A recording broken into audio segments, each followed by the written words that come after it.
அம்மா என் நகையை கழட்டி வச்சிருந்த பாத்தியா? ரூம் குள்ள வச்சது கால் முளைச்சா போயிடும். போய் நல்லா தேடி பாருப்போ. அண்ணி குளிக்க போகும்போது நகையெல்லாம் கழட்டி வச்சிருந்தா பாத்தீங்களா? ஏடா ஏன் என்ன கேட்கல? நான் தான் எடுத்தேன். ஏன் நகையை நீங்க எதுக்கு எடுத்தீங்க? உங்க அண்ணன் அர்ஜென்ட்டா 25,000 பணம் கேட்டா, அதை பக்கத்து வீட்டுல வாங்கி கொடுத்தேன். அதுக்கு அவங்களுக்கு திருப்பி கொடுக்கணும்ல, இதை கொண்டு போய் மார்வாடி கடையில வச்சு கொடுக்கலான்னு தான். கிழிஞ்சுது. இதை மட்டும் மார்வாடி கடைக்கு எடுத்துட்டு போனீங்க, உங்களை அரெஸ்ட் பண்ணி உள்ள தூக்கி போட்டுருவான். என்ன எதுக்கு அரெஸ்ட் பண்றான்? பூரா ரோல்டு கோல்டு. ரோல்டு கோல்டா? வேற என்னெல்லாம் கோல்மால் பண்ற? வாட் கோல்மால்? போஸ் ஆம்பளை பிள்ளையா பொம்பளை பிள்ளையாப்பா? யாருக்குப்பா? கான்ஸ்டபிள் கந்தசாமி பொண்டாடிக்கிட்டா. ஆம்பளை பிள்ளை தான். ஏன் இப்ப கேக்குறீங்க? இன்னைக்கு தானே பிறந்துச்சு. Are you both all right? அவன் பிறந்து 5 வருஷம் ஆச்சு. என்னடா உளற? அப்பா நீங்க தப்பா உளறீங்க. டேய் நீ ஃபோன் பண்ணியடா.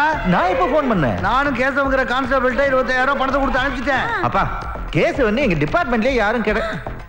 ஆஹா யாரோ என் குரல்ல உங்களுக்கு ஃபோன் பண்ணி உங்க 2 பேரையும் நல்லா ஏமா. ஹாய் தம்பி. அண்ணே இங்க வா.